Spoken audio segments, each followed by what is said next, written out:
thing with Jokic is like, if he's not on Denver, what is Denver? No, What's he's their legit. record? Yeah, he's legit. Yeah. Jokic is legit. Yeah. All right, what's up, y'all? Y'all caught us at the tail end of a sports conversation. We're gonna go ahead and kick it off. March 1st, Conscious Approach live streams. JV wins, Dogon SS. We are here. Talk about two clips that we saw last week. Funny videos. Both of them are like men, women, relationship oriented. So we just thought we'd provide our 2 cents on, give some commentary to the videos because they're both pretty amusing, in my opinion, at least. But the first one that we're going to play, I found this on World Star. And basically what's going on here is, there's this guy. I'm not sure who this guy is. He's a content creator on some channel that's probably pretty popular, but I'm oblivious because, if it's not my own content or a select small group of content creators, I just tend to not really pay attention like that. So for all I know, whoever this guy is and whatever this channel is probably pretty popular. But he's going around asking women how much money a guy has to have in his bank account in order to be able to date them. And this was the response from these women who were featured in this video clip.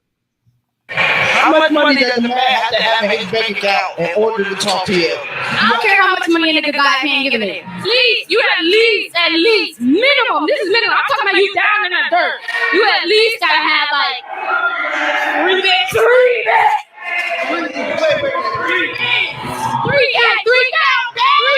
If you got that, 3 beds. 20 beds. 20 bands. So wait, he had to have 20 bands in his bank account in order to talk to you? Yes. Oh, that's it. What about I'm gonna say a solid 10 bands. Like 5,000. Okay, what can you bring to the table if you got $5,000? Listen, I got money too. I can double that. Oh, I need at least 15. 15 what? About 1,500? Bands. He gotta have 15,000 in his bank account in order to fuck with y'all. Yeah. All right, so there was that. What was your reaction to watching that? More or less, it's kind of like how it's just really wishful thinking.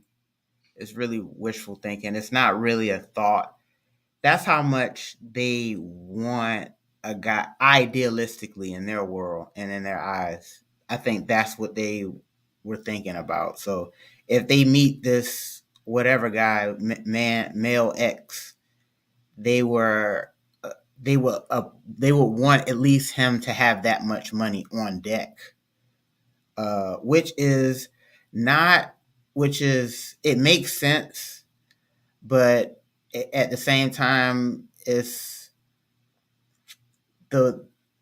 and this is no knock to the women that were responding, but it was the type of women that were responding that aren't worth, excuse my French, okay, the amount in which they were talking about. Now, there are certain type of women that one would say is worth that amount. But those women, they weren't. And it's funny that regular athletes were asking for so much money. And it's just like, look, that's max dollars these women were asking for. And they're average athletes at best. So that's the part about it that I was like, they need to be a little bit more realistic about their expectations. But at the same time, I really do feel as though it speaks to how much they don't talk about it out loud, and how much if it's a thing where that's where their mind is automatically on default on. I think if they talked about it out loud more, I think they would sound out. I think they could hear, maybe they could hear how ridiculous it sounds, but at the same time, maybe it makes all too much sense, because at the same time, that much money to them is also a nest egg and security for them, you know, just in case whatever happens, because the male is looked at as the provider type of thing. So there's dynamics to it, but my main and first takeaway was that the women that were given those asking prices were asking for a little too high. That was my first reaction. Yeah, I agree. I think that I think the women in those videos are 10-day contract guys, and they're asking for like the mid-level exception. Yeah. So like they are on a level where they would be on a practice squad. They would be on the development team, and they would have to get called up, and they would have to perform excellently on a 10-day contract. And if you perform excellently on that 10-day contract, then maybe at that point you can sign for the rest of the year. But a long-term deal is completely out of the question. Yeah. Like that's the level that those women are in that video. So yeah, I hear what you're saying. The thing with me is like, so I've moved beyond the fact that modern relationships are matters of transaction. So let's just move past that.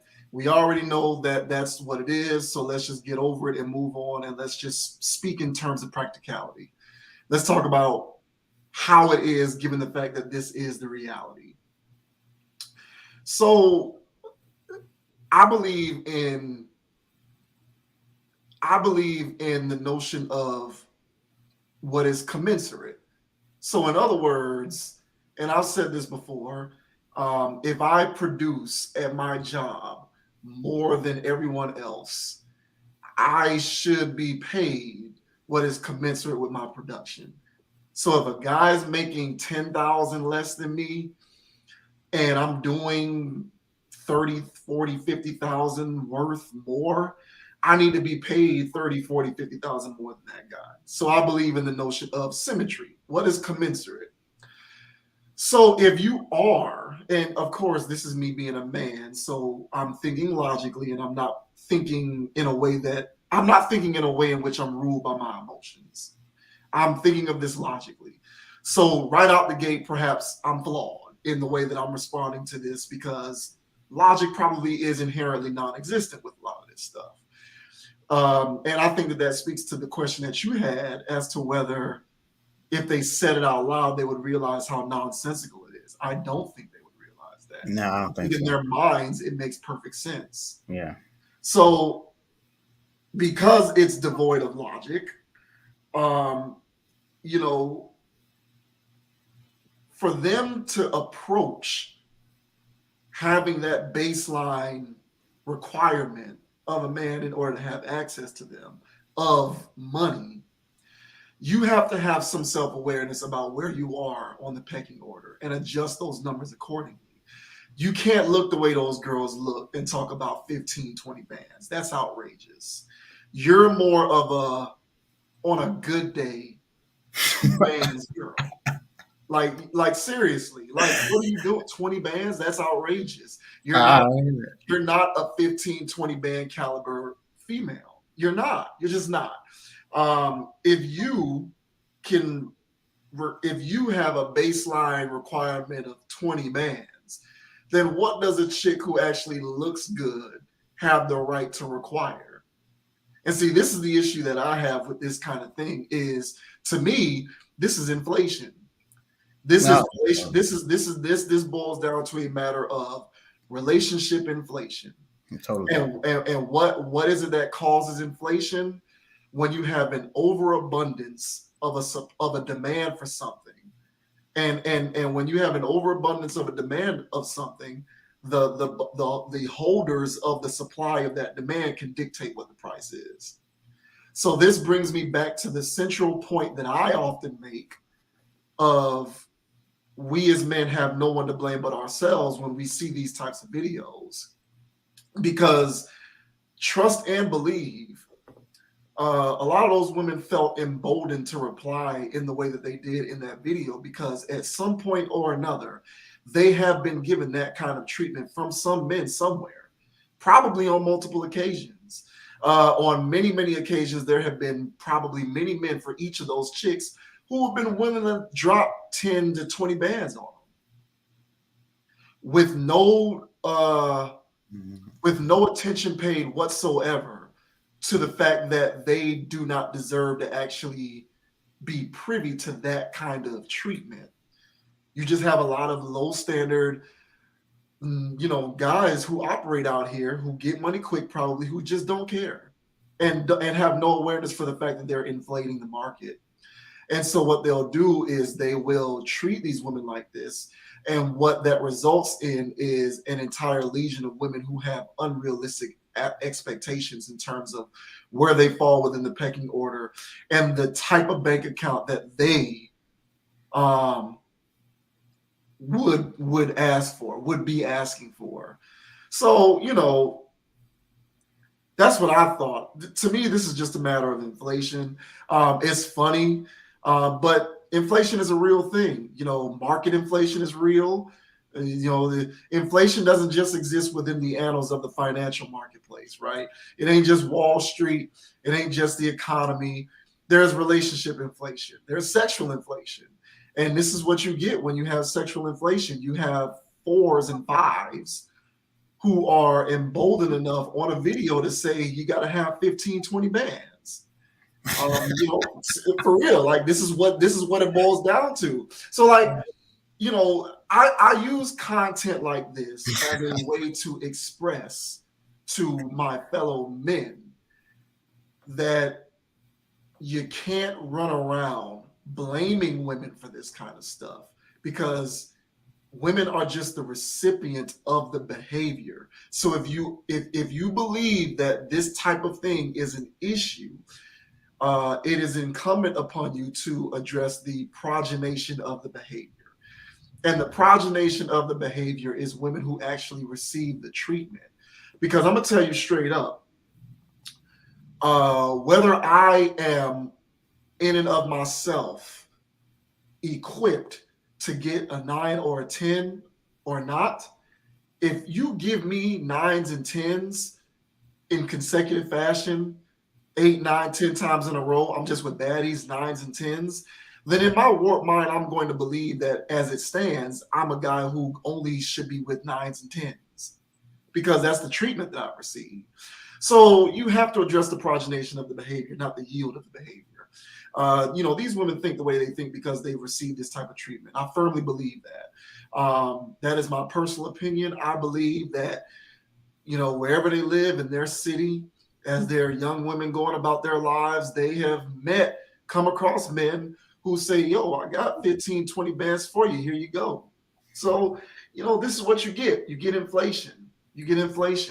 And the women who deserve to say, my asking price is 15, 20 bands. Now their asking price is probably 50 to 100 bands at least. So, it's just a matter of perspective. And, it is important for us as men to maintain the proper perspective when you go about deciding how you're going to allocate some of your resources in the pursuit of women. You just have to be mindful of not contributing to inflation because this is what you're going to get. And I mean, there are other things that come into a play with these types of conversations, like, your own personal standards and preferences. So maybe in another guy's eyes, those chicks were worthy. Maybe in another guy's eyes, those women were 7s, 8s or better. To me, they're not. But that's my personal standard. When I look at them, I see 4s and 5s. And when I see 4s and 5s, it just makes me think that there's just a whole lot of inflation going on. And, that was my initial reaction to that. I mean, yeah, and I'll just say that, well, I have a question, more or less. It's kind of like, man, like this is where we're at now, huh? Yeah. This is where we are, sure.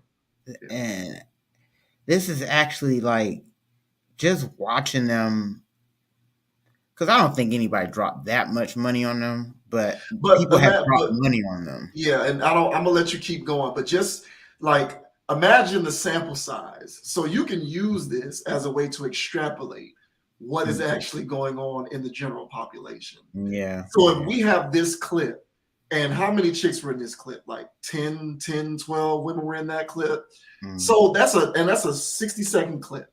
So you can use that as a way to extrapolate what's really going on. There's probably legions of women who harbor this mentality. If you can get enough to have a 60-second clip with that many women who respond that way, this is a widespread thing. So this is definitely where we're at. Yeah, and again, I think it kind of speaks to also just the amount of how uninformed a lot of these women are that are saying these things. If they, and that's the part where I felt like they didn't say it out loud before, because if they had said it out loud, someone would have corrected them a long time ago about 25,000 in savings. Nowadays, in the regular world, that is a lot of money. Yeah. That means 25,000 is you're not touching. Yeah. That's so he didn't say in your ROI or your this or your that or your this or whatever, your the Roth IRA or whatever, none of that stuff. He said just in savings. So 25,000 just on deck like that, and you don't have to touch it basically. And 25K right now, if you just do the numbers, there's the overwhelming majority of men don't have that. Mm-hmm. The overwhelming majority of Americans are, 2 paychecks away from living on the street. Agreed. Yeah. There's a lot of people living in tent cities right now. Yeah. That fell short, during the pandemic and all that other stuff. Those 2 checks away people are out there living in tents. And so in today's day and age, to say 15 racks, so okay, well 15, that's a lot of money. It is, yeah. And so for somebody to have that just readily available and just, oh yeah, I just got that on deck. I'm not saying it's not possible. You're talking about a small percentage of people. And if they do have 15K, how long is it lasting? It was 15 for a quarter, like, all right, I made it and then I'm back down or whatever. Or is it 15 sustainable? You just make it like that. And so if he is, you're talking about a small percentage of Americans. So I don't even think they think that far though. I think in their minds, they were just thinking, whatever the circumstance is, he can dip into his pool of resources and spend $20,000 on me. Mm-hmm. That's what they're thinking. They're not thinking about checking stocks and bonds, or they're not thinking about any of that. IRAs and all. No, they're not thinking about none of that. Mm-hmm. No, they're just like, yeah, I want to do this. It's going to cost 10 bands. Oh, let me have it. Oh, here it goes. Here it comes. They're not thinking that far. That's the part I'm talking about. So it's the fact that, oh yeah, he needs to have at least this much money, and it's like, how are we here? And so how are we here? But we're here, and because it's crazy. It's like that was a good social experiment, I guess, or whatever. Because if you put them on the spot, the whatever recesses of their mind, wherever they just pulled out this number from, was like, oh yeah, 20,000 at least. Hell, I don't know, 20,000, and it's just like, all right, so what makes you think like that? And then because now that without you asking that question initially, that is still sitting in her mind without you, bringing that out of her. Yeah. So now when she's having her day-to-day interactions, she's not really thinking 20K, but she's thinking 20K at least. Yeah. Right. And that spirit is in her when she's doing her regular stuff. Yeah. So when there is a guy out there who is making it happen, who's more like a $1,500 guy, he's not a bad guy. Mm-hmm. I said, you're doing pretty good, Brody. You're a $1,500 guy, she's, whatever with this dude.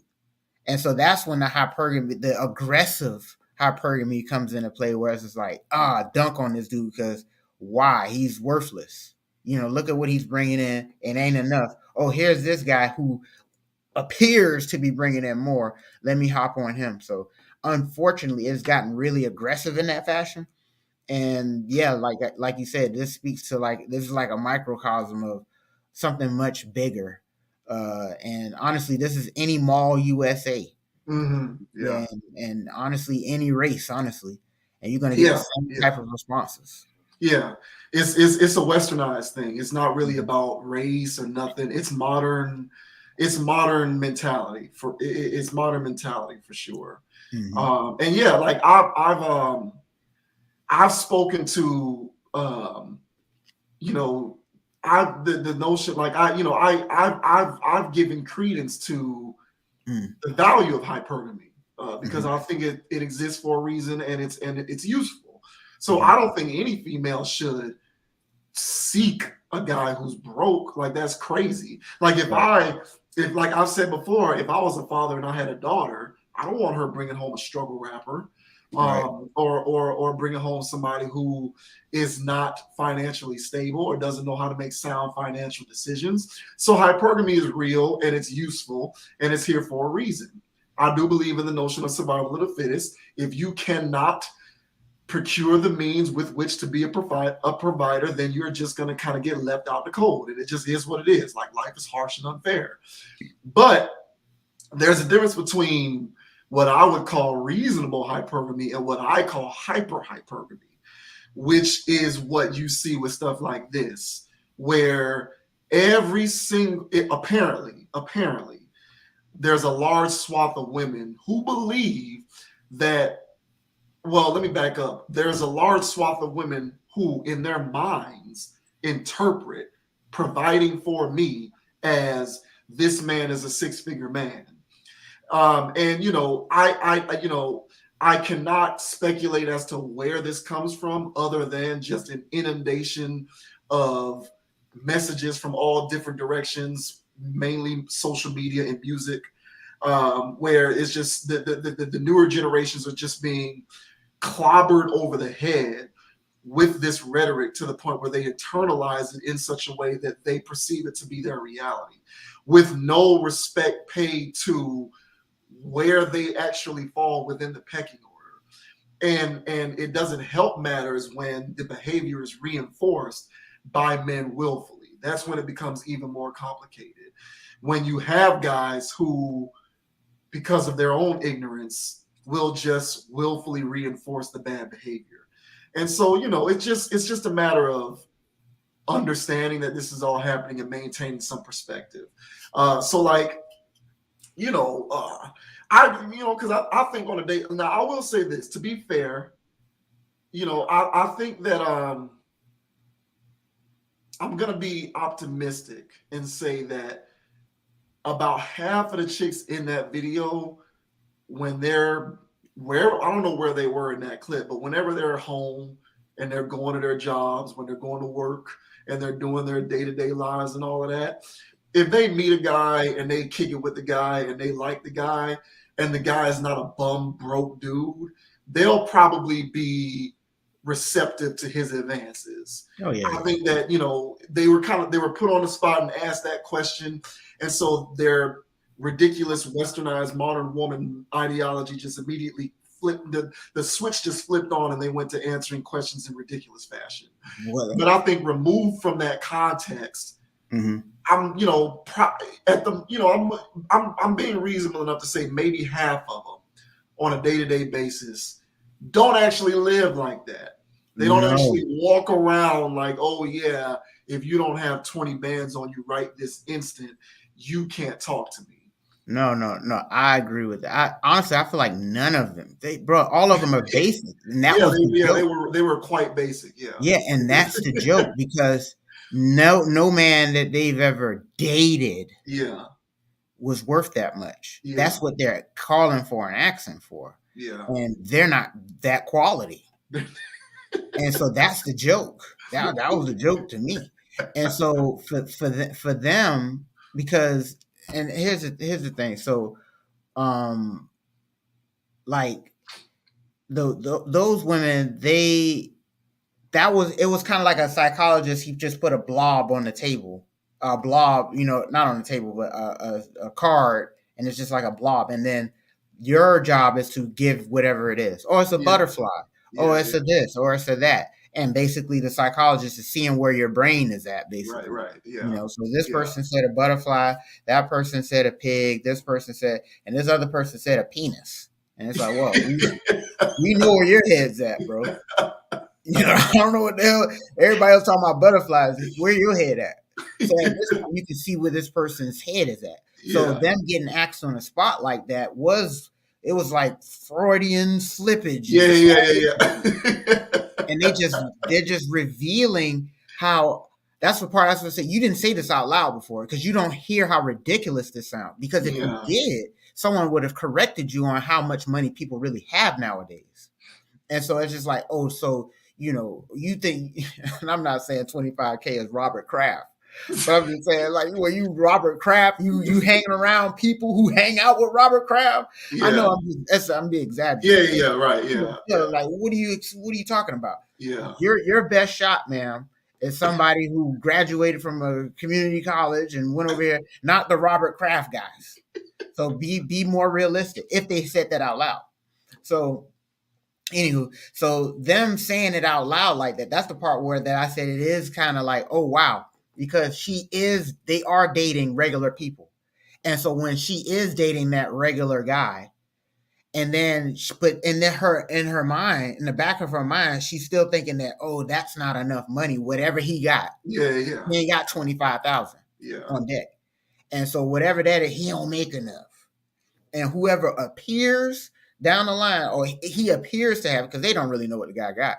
He's just flaunting. Right. Oh, he got a nice car. He got a nice house. He lives in a nice area. He must have a lot of money. And then they just throw themselves at this guy. And then, oh, no, I was just, it's all right. But yeah, there's just, they're just kind of, in for a rude awakening. If they continue to forsake, well, I don't know, but I project that they are actively forsaking opportunities for functioning relationships in lieu of what you just explained, where it's like, oh, that ain't enough. But like, okay, even if a guy drives a nice car and he lives in his own house and in a nice neighborhood, even that guy is not able to drop 25 bands on you in an instant. Even that guy can't do that. That's a working guy. Most working class people, period, which is 91% of the population, they don't have that ability. So, I think we have two things going on. I think we have the Freudian slippage, which is in the recesses of their mind, they do have an idea of what they believe their worth is. And it's just counterintuitive to the reality. But then I do also think that we have a lot of bad faith actors who are men who fuel the bad behavior. I think you have both of those things going on at the same time. I agree. And so where does the rubber meet the road? I'm not exactly sure. But you'll never know. I just think, at the end of the day, it behooves everybody to maintain some perspective. And a lot of women nowadays could benefit from more perspective, in my opinion, because there's a fine line between it being a Freudian slip and being a mantra that you actually live by. And you got a few of them out there who, if you say this stuff enough and you listen to enough of that music and you see enough of them things popping up on your Instagram stories, then you'll start walking around thinking that you are entitled to 20 bands. Minimum, they were saying. Minimum. For real. Yeah. So, it is what it is. But I love seeing stuff like that because it's like, this is where we are. Yes, and you can never underestimate the frequency of people who think like that. Mm-hmm. That's what you can never underestimate. So we'll move on from there. Somewhat related, but not entirely exactly the same. Next topic that we are going to get into, we are going to play this clip from a recent episode of the Fresh and Fit podcast. Shouts out to the Fresh and Fit podcast. We recently talked about them in a previous video. So, another hub for good content and good commentary. This one specifically is about BBWs. So there was a girl who was on the Fresh and Fit show. She is, well, my definition of BBW and the apparent definition of most other people of BBW is different. But for the sake of this conversation, she's a BBW.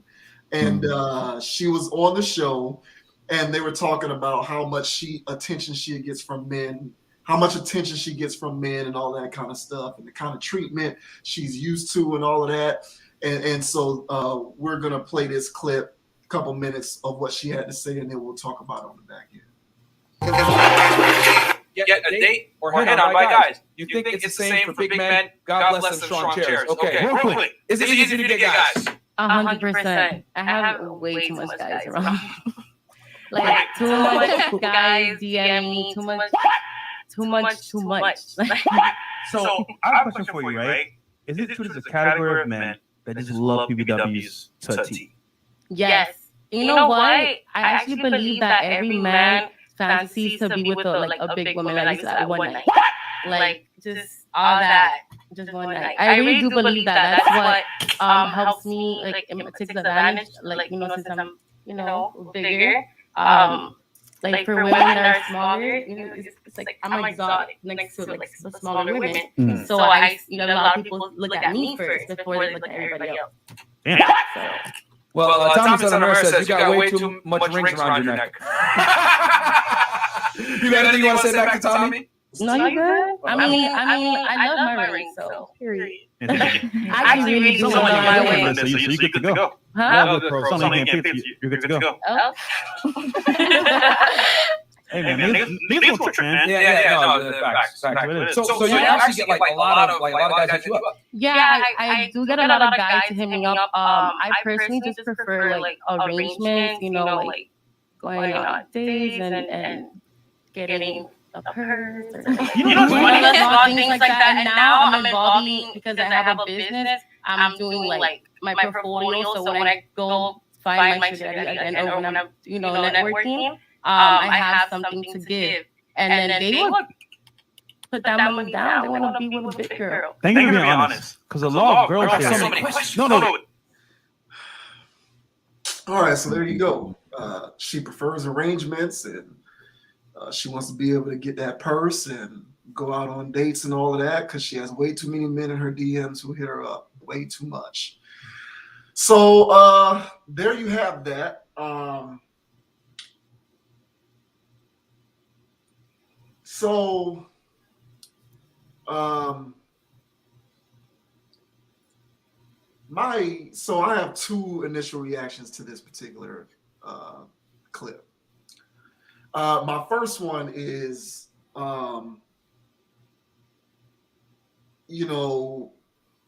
be careful when you generalize. Every man does not have a fantasy to be with a bigger woman. That's not true. But perhaps because of the experiences that she has had and the fact that she gets men's attention as frequently as she does, according to her, she might now believe that she is just something that is to be sort of beholden by most, if not all, men. But I can speak from personal experience that is not true. Not every man desires that.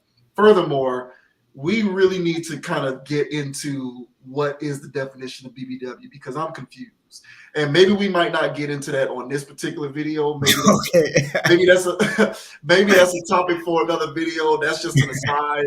I need some clarification on what BBW means because I'm kind of confused at this point. So that's the first thing. Like, she kind of generalized at one point talking about how all men desire this. Get out of here. No, all men do not desire that. Number two, she self-identified herself as exotic. You're not exotic because you're big. And see, this is the thing. Like we get into the weeds with all of these qualifiers and all of these superlatives for people with different looks and body types. And it's like, look, I don't know where we got off the rails here, but exotic is not something that is tantamount to your size. That's more of a cultural type thing, exotic or not exotic. And those are just, for me, having said that, the only thing that I have to say is because she seems like she's an okay person. No. Most big girls that I've met are relatively humble. even though it's starting to go a little bit off the rails. But she seems like in her regular life, she's probably a pretty cool chick. Um, and so, as long as she's not one of these people who, when rejected by a man who is not into women of her size, as long as she is not the type of person who reconciles her rejection by suggesting that there must be something wrong with that man, then I got no beef with her, honestly. Because everybody don't look the same, everybody don't got the same body type, and everybody doesn't have the same preferences and standards, truth be told. But, what you have is there's a lot of women out here who are like her, who are her size, who think that they have access to every man.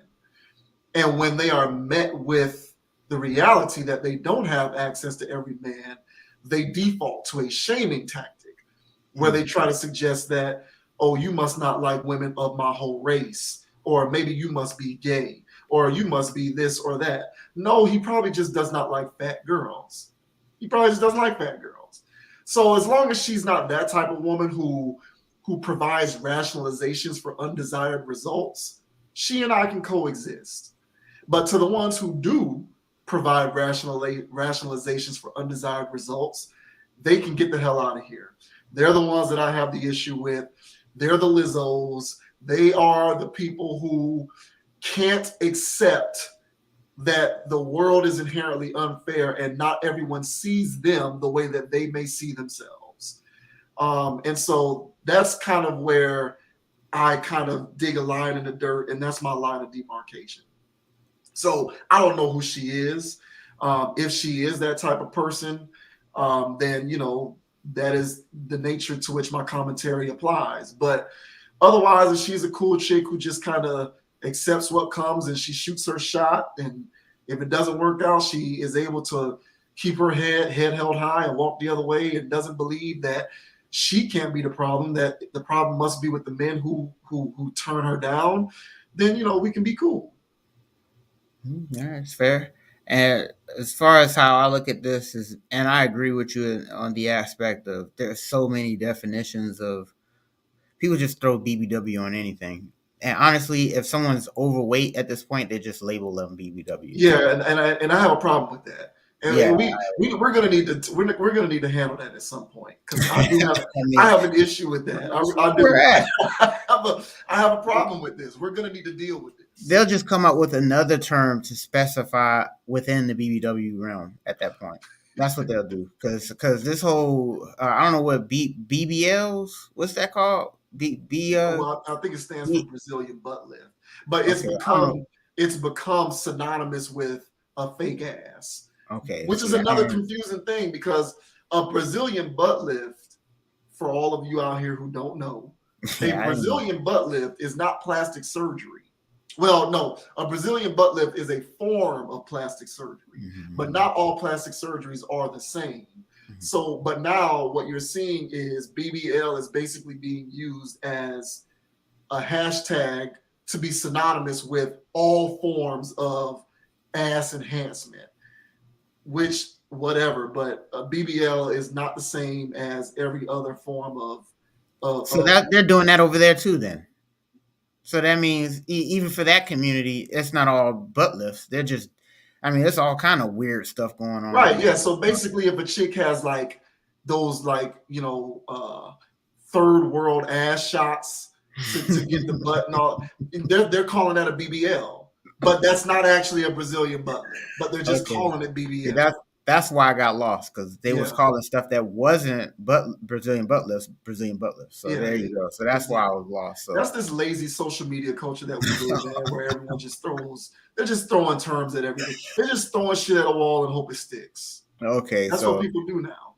All right, so that solves that. So then, so I'm gonna go galaxy brain on this. All right, I'm gonna go galaxy brain on this. So here's where I think we're at right now. And I think this is a result. What's going on is, so let me address her. So the only thing she's doing is rationalizing her weight. So, yeah.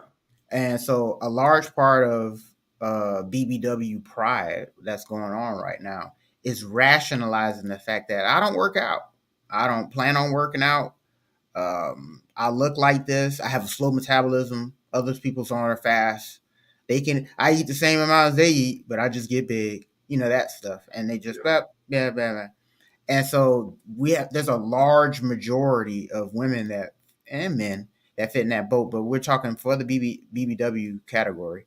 So for the BBW category, that this is a place where it's enabled for them, and it's made to feel like, hey, this is a no shame zone because you're a BBW. So yeah, you're overweight, but now you're BBW, which gets another tag to it, which is synonymous with a form of being sexy. Yeah. So here's the other part. So here's so now let me address the social aspect. So the social aspect is that, well, these are childhood obesity, and I'm not calling her obese, but this is childhood obesity people becoming adults. And what was happening to all those kids when we were in middle school that was childhood obesity? It's all these snacks and all this stuff in supermarkets and crazy stuff. And these kids were just, going crazy in the supermarket. Going ham. Yeah. And so now those people are adults. Some of those people grew out of that. Some people didn't. It is what it is. And so for the people and then you'll see there's families of it then, because the dads like it, the moms like it, now the kids are like it. Yeah. So now we're in this space where it's just like, well, I know big people everywhere. And then at the same point, there's this point where, well, I still like vagina. That's just big vagina. And then they were getting played too. Now here's my thing. I don't have a problem with overweight women. I think I've said that on here before. I don't have a problem with it. And so my thing is, once we start getting into that category, it's a specific kind I like, where it looks like they would have had a body before the extra meat. Now it's just triple the meat. It's like a triple cheese. You know what I'm saying? Yeah. Triple stack. Yeah. So it's going crazy. They got that BK stacker. Yeah, so it's just going wild, whether up top or below, if you get where I'm getting at. So at that point, I was like, hey man, I don't mind scenarios like that. Actually, it's just more cushion. I'm that guy for that. But then there's the situations where it's just like, hey man, it's best that you look smaller. I don't know who you are, but your frame does not allowing this extra meat that you're carrying. And it's best that it's just best that you look smaller, whoever this person is. So there's those people too. And then for those people, it's like, hey man, let's and that's real preferential. And that's real niche for me. But my whole thing is that it's just, that's how I feel about it for overweight people. So for everybody to feel like it's okay to be big, it's just like, nah, some frames were meant for certain levels of thickness.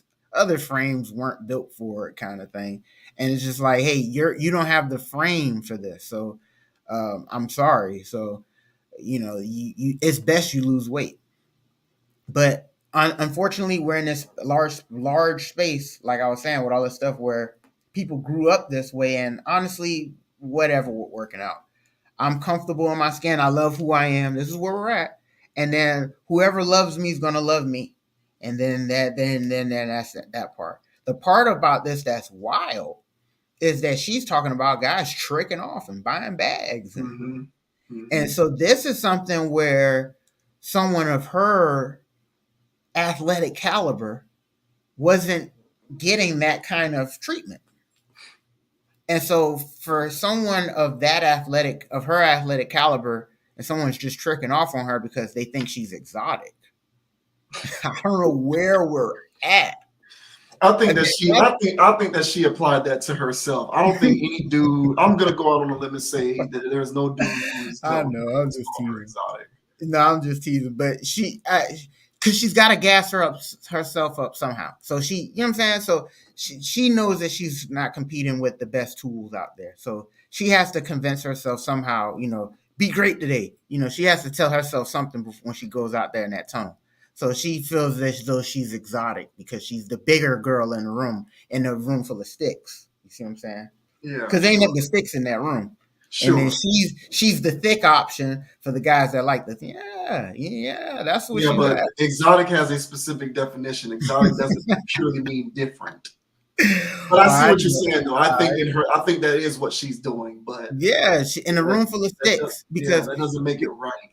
I get you. And so what she's getting at in her round, because she's hooping with hoopers that really go out there and put buckets in and really look like that. And she's the big girl in there. So she is the I know different one in the bunch.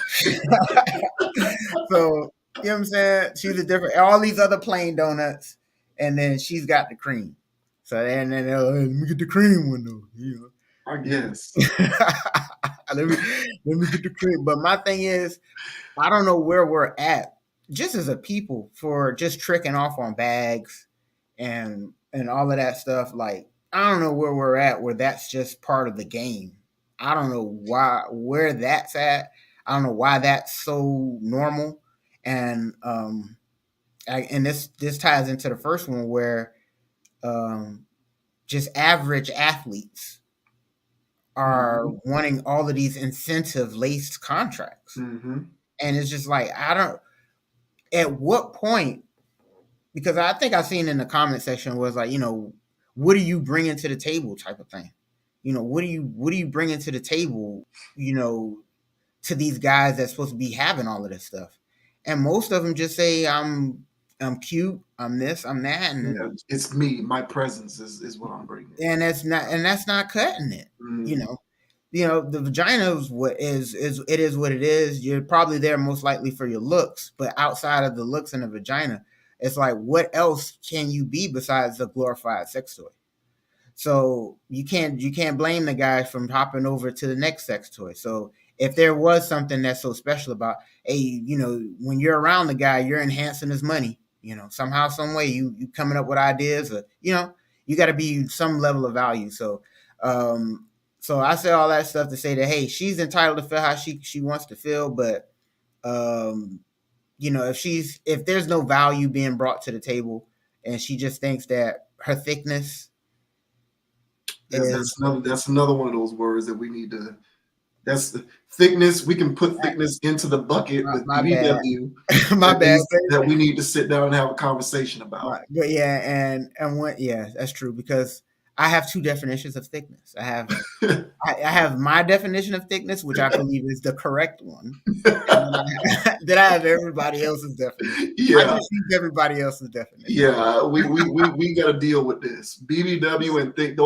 We got to deal with that. But go ahead. No, there needs to be a forum where people just come together and agree on. We need to have a Senate subcommittee on the appropriate use of BBW and thick.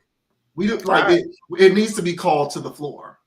It does, because the use of these words is getting completely out of control. Well, honestly, I don't know, bro. Because honestly, we're in this space now, bro. I don't know, dog. I don't know, bro. Where are the standards? You know what I'm saying? And you know what? I will die on my hill of trying to reestablish some semblance of standards. I get it. And it's not that, and I don't want to get off topic, but it's not that you don't establish a standard so that everybody adheres to the standard. You establish the standard so that everyone recognizes that there's a line, and you can either be on the line, above the line, or below the line, but there has to be a line. And so that's the purpose of the standard. And so that's why the standard is useful, is to have the line of demarcation, to establish it so that people understand what is and is not within, like what is within proximity of this line. That's the importance. So we need to have those conversations, because it's not that everyone needs to understand and have the same understanding of what BBW and thickness is, but there needs to be that baseline understanding of where the line is, so that you can have the proper interpretation of what your actual standard is juxtaposed to that line. But the line has to be there. And I know that we live in this liberal world where we don't want lines, we don't want rules, we don't want traditions, we don't want standards. We just want anarchy. We want social anarchy. That's the kind of world that we want, devoid of rules and decorum and standards and ethics and principles and all of that. We all modicum of all of that we want to eradicate. I get it. But there's still a practical use of the line, and we need to reestablish that. The use of words like BBW and thick, exotic, these things are not out of control. BBL, like just calling any kind of ass shot a BBL. We need to rein this shit back in. But like I said, we can get into the weeds with that. That's a conversation for another day. What I will say is, it's interesting that you brought up, the idea of people who kind of grew up with like the childhood overweight thing, and now they're adults, and so like they've been around it, they're around it, and so like it's kind of a thing where that's their reality, and so for them it's like, oh yeah, let me get some of that because that's what that is. That is kind of like that's what life is for me, right? But like that, it would be interesting to see receipts from women like her when she talks about all of these men who are after her, all of these men who are in her DMs, all of these men who are tricking off. I would love to see some receipts. Like, what do these guys look like? I would love to see that, because she paints the picture as though, she makes it seem as though, and I'm using these names because these are the names that are coming off the top of my head. I don't literally mean them specifically, but she kind of makes it seem as though Drake and Usher are in her DMs all the time. That's the idea that I get. That's kind of what I glean from the way that she's talking. As if it's these hyper desirable men who are doing this, seeking of her. And it would be very interesting to see some receipts so that we can get a more informed idea of what it is that women like her are actually dealing with. She's after thirsty crusties. That's what she's after. She's after thirsty crusties. That's what I think. And she don't have to give it up. She can be a tease. She can do this and do that, and going out to a place and having bags bought isn't a big deal to the thirsty crusty, because thirsty crusty just goes around doing that. He goes around all day. Literally, that's how he plays in the city. So there's no other. I mean, he goes to restaurants and bars, and he's looking for the girls that's willing to play. And it's girls like her that's like, oh yeah, ha ha ha, I'll take you, let's go on a date. And she's not giving it up to thirsty crusty. You know what I'm saying? Because she was acting like, no, I don't really have sex like that with them like that. And because honestly, why would she have to? Not for thirsty crusties. So I think that's more or less the game she's trying to play. So she's down there in South Florida and Brickell area, and she's just trying to play the guys who are older, who got the bag, and a sniff shoes, those kind of guys. Yeah, I think that I think women like that, like these overweight women, these out of shape women, I frankly think that they feast on unattractive men, and they feast on men who don't have standards. That's what they feast on. They feast on those guys, and they probably feast on guys who live a similar lifestyle. So they probably get because you got money. Just because you're big doesn't mean you can't make money. You got a lot of fat people who get money. You got a lot of guys who are overweight and out of shape who get a lot of money. And so, she can probably be feasting on the market of overweight and out of shape men who have money, for all we know. That's why I'm curious to see some receipts, because I find it hard to believe that, especially in that city, she's living it up with the guys who can get the creme de la creme, especially in that town. But, that's the lane that she operates in. But what's so interesting is that they do a good job of avoiding qualifying the type of men that they actually consort with. So they'll leave it up to your imagination and have you thinking that they have access to the same men that those other girls who are sitting around that table have access to. Yeah. And the reality is they are not the same. She is not the same as those other girls, and she does not get the same guys as those other girls. Not even if those guys were on their worst day and were feeling extra vulnerable, they probably still wouldn't holler at her. So, I agree. I think she's dealing with dusty crusties. And the thing about it is that's okay. That's okay. There's levels to everything in life. So that's okay for her to deal with dusty crusties. But let's pump the brakes on sort of suggesting that it's a free-for-all and that women like that have the same access to men that women who aren't overweight, not in shape, women who are in shape have access to. That's just completely unrealistic. It's unreasonable. It doesn't make any sense. I think that's fair. And it's good to qualify each scenario as it is. So whoever's talking, whatever type of talk, it's best to just look at them and then gauge from there what caliber of man they could be talking about.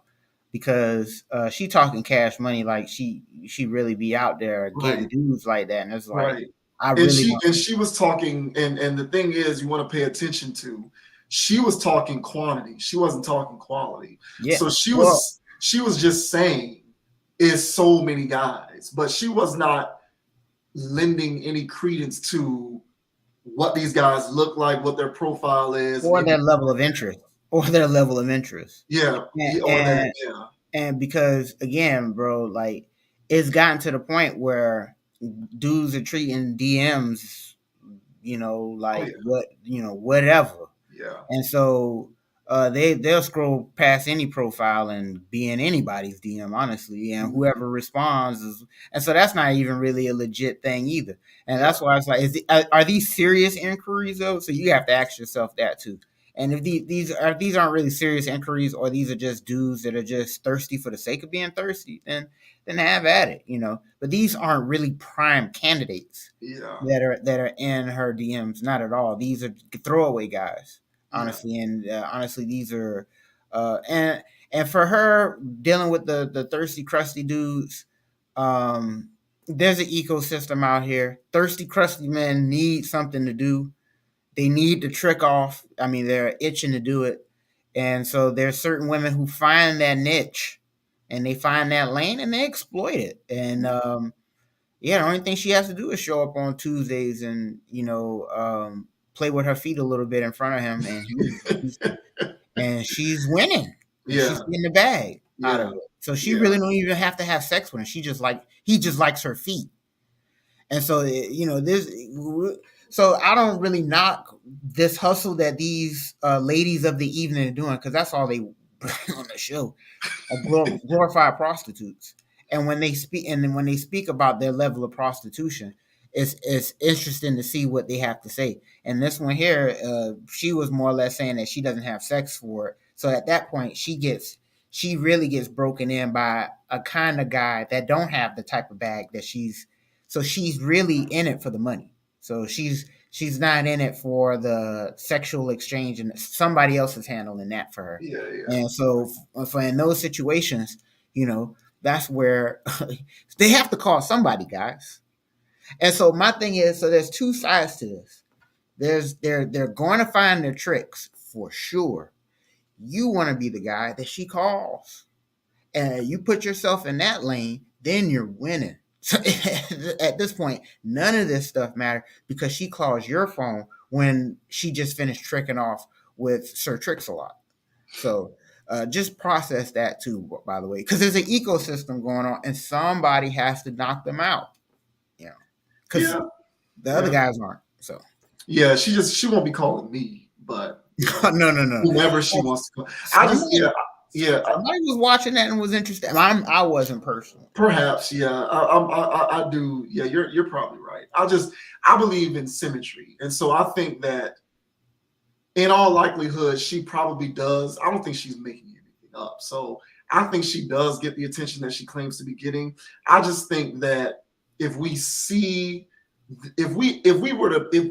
men who she gets attention from were to be if we were to put them all in a lineup, it would make sense. We would look at them and we'd be like, oh, okay, I Exactly. get it. Like, you know, it's got to be, Exactly. you know, and I'm not even speaking. I'm speaking towards the physical profile of these guys. That's what I'm talking about specifically. You know, because you know, people make money whether they are, you know, attractive, handsome, pretty, fat, skinny, in shape, muscular, whatever. Money doesn't discriminate. If you make money, you make money, right? So you got big guys, overweight, obese, fat guys who got money, and you got unattractive guys who are outside of their money. Women don't really be checking for them like that. Or you have guys who might be socially inept. You know, I talk about social atrophy. You might have guys who have money, but they have a social handicap. And women like her, who tend to have lower standards because they don't really get attention from desirable men like that, they'll talk to a guy who might be a little socially inept or handicapped. So, you know, you got those kinds of guys out here. Those are probably the guys who are, quote, in her DMs like that. So, you know, everything is, the ecosystem of the world is as such for a reason. I just think, you know, a lot of it is symmetry based. And so, you know, if you see the profile of these guys, a lot of these guys themselves are probably probably like a good, you know, 275, 300 pounds or whatever, or, you know what I'm saying? Or weird, awkward socially, or, you know, just, you know, not necessarily the most handsome fellows or whatever the case may be. And she feasts on that. And it is what it is. It is what it is. Yeah. You know, let's just be cautious of the generalization of standards is often what I think about when I see this, because, and I don't know her, so I'm kind of giving her the benefit of the doubt by assuming that she's reasonable, because I like to give people who I don't know the opportunity to prove to me that you are unreasonable. I don't want to go into a situation assuming that you are devoid of reason. So assuming that she's reasonable, like I said, I have no issue with that because she probably operates in the lane that she can be successful operating in. But I am finding that you do have a lot of women who look like her from a physical standpoint, overweight, not out of shape, by minimum 100, 150 pounds, who believe that they're entitled to a certain caliber of man. And when they are met with rejection, they rationalize that rejection with something being wrong with the guy, as opposed to the fact that she's 150, 200 pounds overweight. It's like, no, the guy didn't turn you down because he's gay or doesn't like black women. He just turned you down because you're fat. So if you don't want to be turned down anymore, don't be fat. But if you want to be fat, but operate within the lane that lends itself to fat women being successful. You know? So that's generally all I got to say about stuff like that. Yeah, fair. You know, And I say that, hey man, to each his own for sure. You know, people live your lives, do your thing. There are ecosystems out here, and so just find yourself on the right side of these things, man. And I just say, you know, just be the closing. Yeah, just be the closing pitcher. So you're only brought in for 2 innings maximum. You're not on that the whole game. You're not even your typical everyday relief pitcher, because you could still be out there for 6 innings messing around with these females. Yeah. Next thing you know, you need Tommy John surgery. Yeah. So exactly. You get an extended career. So just come in, pitch max 2 innings. Then she'll be like, all right, you're done. But that's all you wanted her for anyway. Yeah. So these women are getting knocked down by somebody, and they're tricking off with guys that enable this type of behavior. So if you want to be on the other side of this thing, position yourself, because they're going to give you all the shit tests necessary to see if you're a trick or not. And once they see that, oh, he doesn't trick off like that, and he doesn't trick off with his money or his time like that, then at that point, then you'll position yourself. They'll still want to mess with you because, you know, you still cool, right? Yeah. So be cool. And then so at that point, they're going to want to mess with you. So at that point, they'll be out doing whatever they're doing, like cats. They'll be out there doing whatever they're doing, and then they're going to come scratching at your door, and you just let them in. Mm-hmm. Yeah. And then let them run back out and do whatever the hell they doing, trick off and do whatever, and they come scratching back at your door. Hey, let them back in. Yeah. And then at that point, you're chilling. So there's two ways to do this. But if you're out there, so if you're really out there trying to find someone and all that stuff, that's one thing. But as soon as you categorize whatever, because you have to be categorizing them.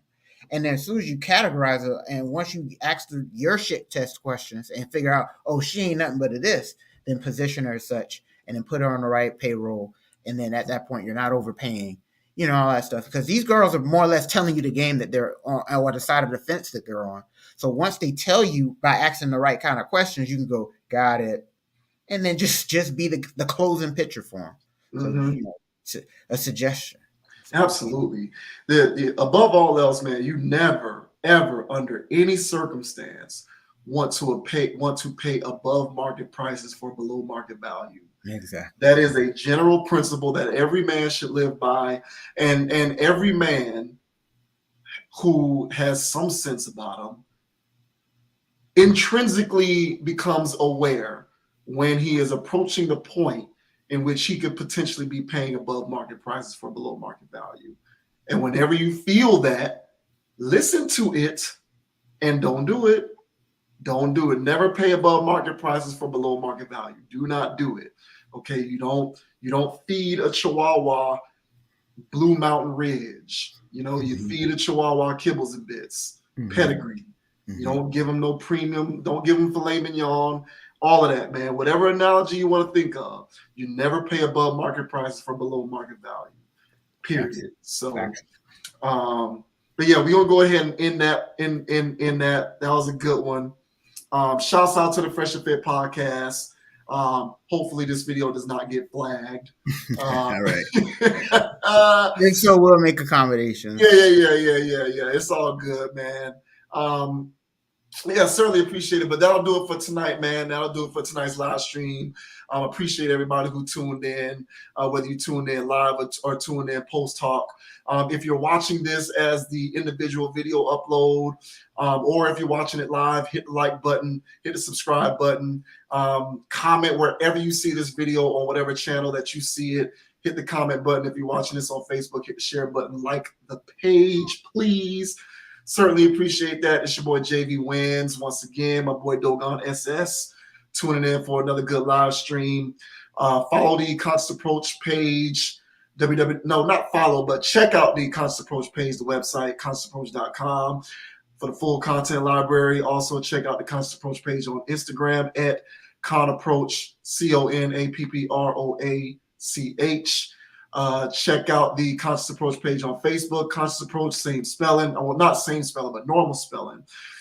You can find me on Instagram at JVWins, JVWINS. Certainly appreciate the support. Always continue to support logical content. Surely appreciate it. Catch you on the flip side. Yep. The name is Dogon SS, and you can find me on Instagrams at Dogon_SS and on YouTube at Dogon SS. Go ahead and like and subscribe over there. Videos will be on the way. But in the meantime, I'll be kicking it over here at the Conscious Approach. And just as I normally say, man, just keep it chill, keep it player. Keep it even kill. Don't be too high, don't be too low.